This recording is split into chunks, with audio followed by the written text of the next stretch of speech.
and we're going to check out some new stove I just recently acquired. This is a stove that the ranger up there at Coldbrook gave us. He passed them out to a few people out on the campground. Really cool stove. Never had one of these before. Been very interested in them. Looking at a lot of different stoves, but I've never had one, and I always am one of those people that go, I'll get to that or I'll do it, and I never do. So, checking this out. Comparing this with the Jetboil. Oh, Jetboil is supposed to be over here. Jetboil burner and the Snow Peak burner.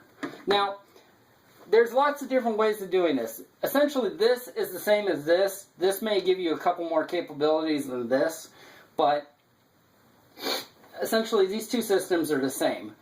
When you get them all bundled up and together, they're still pretty heavy. Now, the reason I'm looking at this and I'm interested in this is because I'm not an ultralight backpacker, but I do subscribe to people that are ultralight backpackers. And I'm more of the, survivalist, prepper type.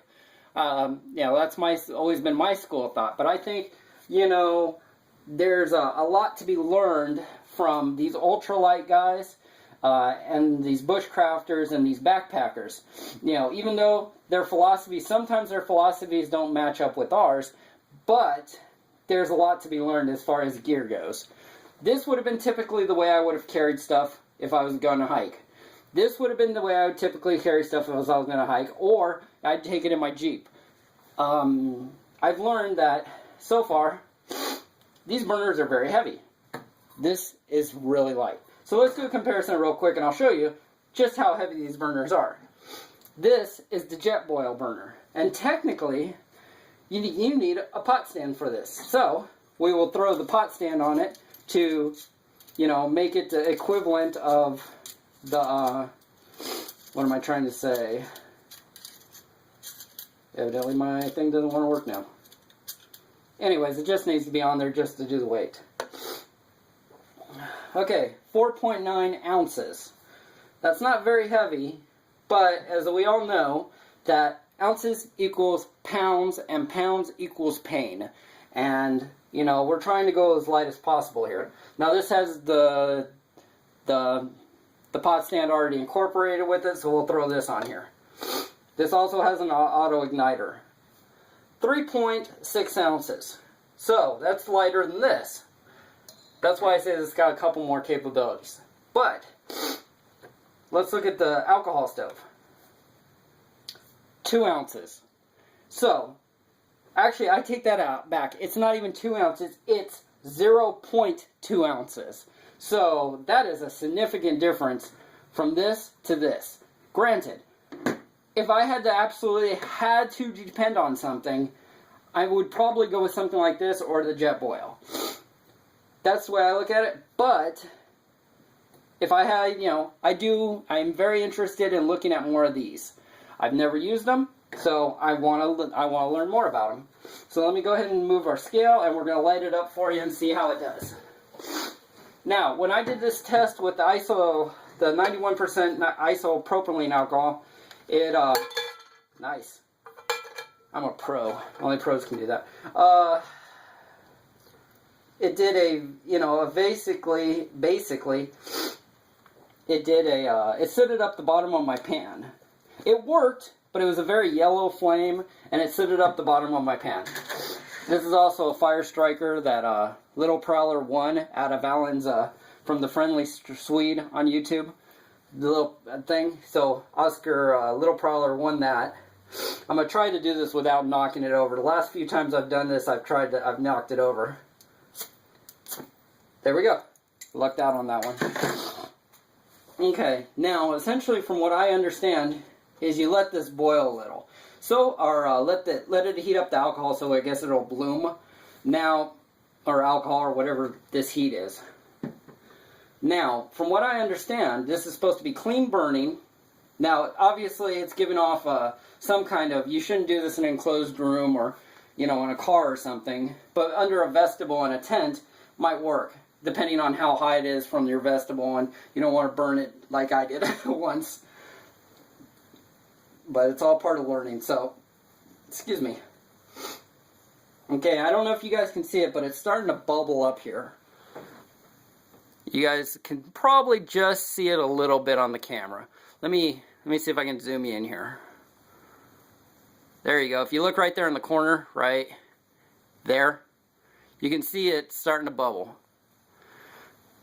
So, that looks pretty good. So what we're going to do is I got about, this ain't truly a boil test. I'm going to do about half this bottle. This is a 16.9 ounce bottle, so, you know, we'll say 17. We'll do half. That'll be about, probably about 8 ounces of water. Say a little more than half, but we're going to go ahead and throw it on there anyways. Now, when you're messing with alcohol stubs, you definitely, if you don't have them directly on the ground, you definitely want to put something down for them. Now, as you can see there, it bloomed. It's coming up the sides, or not the sides, but it's licking the bottom of the pot, and that's nice. This is about the perfect size pot for this stove.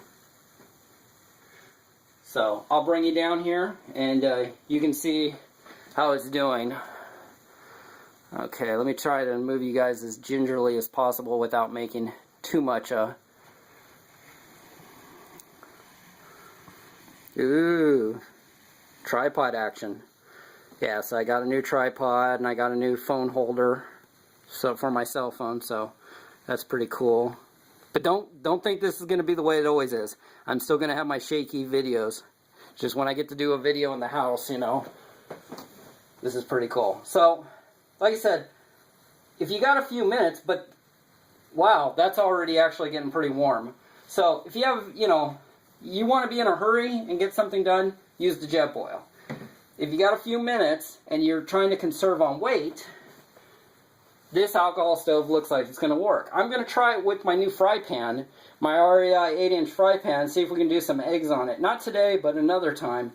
And we'll see how it does. But I'm definitely interested in doing this, looking at this and getting a system together that's reliable, that will work all the time, because that's a lot lighter than those. Not that I'm going to ever get rid of those, but this is a great idea. So, if you got a few minutes, you guys want to sit with me here for a little bit, and we can kind of check it out. But like I said, I think there's a lot to be learned from these ultralight backpackers. Ultralight backpacking, survival, you know, I think we all have something to learn from somebody.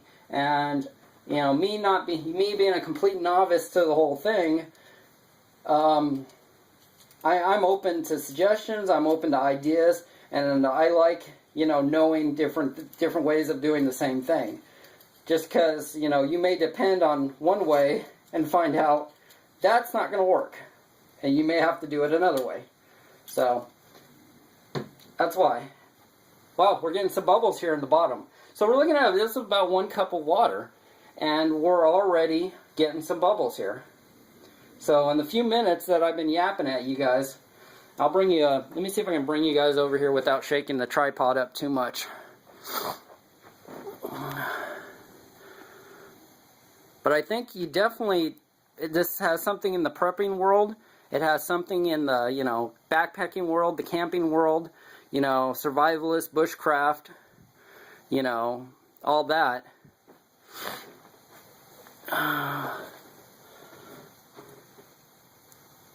If I let you guys sit there for a few minutes, you should start seeing the steam. But it's, I'll be quiet for a second, maybe you can hear the bubbles.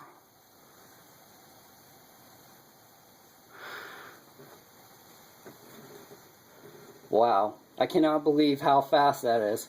Now when we pull this off of here, we're going to look and check to see if there's any sooting, if there's any damage to the pot.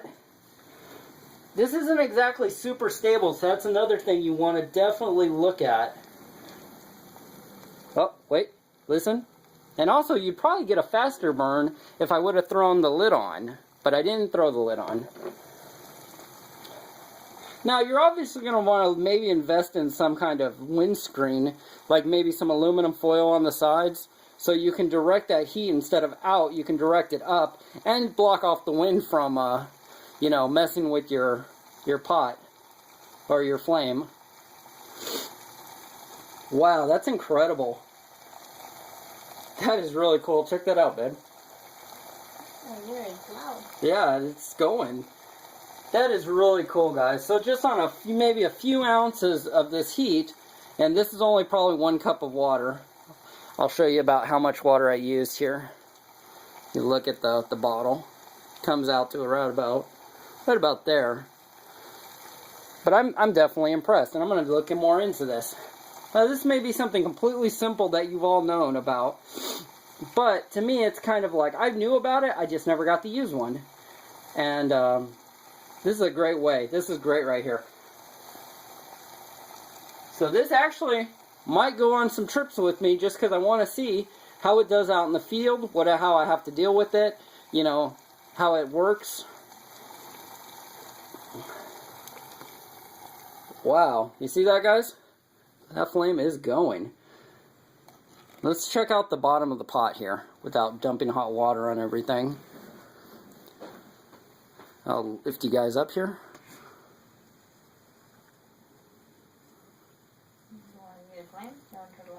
No, you don't want, I don't want to see the flame. I'm looking to see if it's any soot or anything.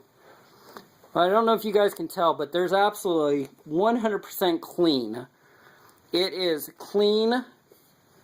It's not, watch, I'll move my hand across it. No sooting whatsoever. So that is great. We still even have a few little bit of alcohol here in the bottom. So very efficient, very good way of doing this. I'm going to move this to the side here. Try to blow it out. You know what? I'm just going to let that burn out, because if I try to blow it out, essentially what it's going to do is launch it off there, and I'm going to have a big fireball in the house, and I'll probably burn the house down. So probably not probably not the best way to do that. But yeah, definitely, guys, if you're into survival and all that stuff and prepping, check out ultralight backpackers. You know, I think they get it right on a lot of levels. I think they know how to do it, and you may be one of those people that go, well, you know what, all I use is my 1967 military GI cook kit that, you know, is bulletproof and, you know, save my ass in Nam. And that's great, and I absolutely respect that. But you know what? When it comes to this kind of stuff, you know, I think I want to have something lightweight, durable, and usable. I don't, you know, I want to survive. I want to be able to hike. And like I said, a prime example of that is my military camelback. My military camelback was a mil-spec, it's a mother load. It was a mil-spec design backpack for the military. It's a great bag. It is absolutely a great bag. But does it compete at all with my Kelty Coyote 80 that I just got? Absolutely not at all. It is so night and day. I can carry twice as much as far as weight in the Kelty 80, or in the Kelty Coyote 80, than I can in the Camelback. It is ridiculous. So, and have a lot of comfort. As you guys will see in one of the videos I'll post, or maybe I've already posted it before I post this one, you'll see that I was hiking around Crystal Lake. And it's a very short hike. It's not very strenuous. It was cold out, but it didn't dig into my neck. It didn't, excuse me, my traps or whatever you call those, the muscles that come from your neck into your shoulders.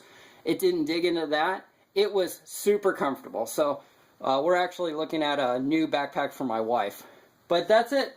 If you guys are, like I said, interested in survival and prepping and all that, you know, definitely check out ultralight backpacking and just camping in general. I learned so many different things and so many different ways of doing things from so many people on YouTube that, you know, not just prepping community, but, you know, all kinds of different ways of doing things from everybody.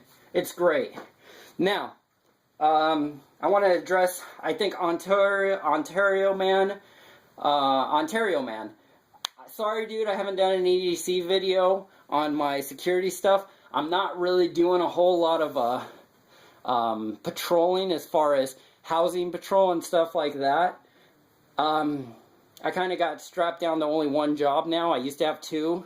Sometimes I even had three. But I used to have two, and I've only got one really going on right now. And they kind of have a deal with this company. They don't want firearms, blah, blah, blah. It's a bunch of nonsense, but, you know, I have to kind of abide by their rules. So, as far as EDC, sorry, buddy, I don't got a real good EDC video for you. But, we'll see in the future, okay? Alright, guys, this is Night Prowler, and I'll catch y'all later.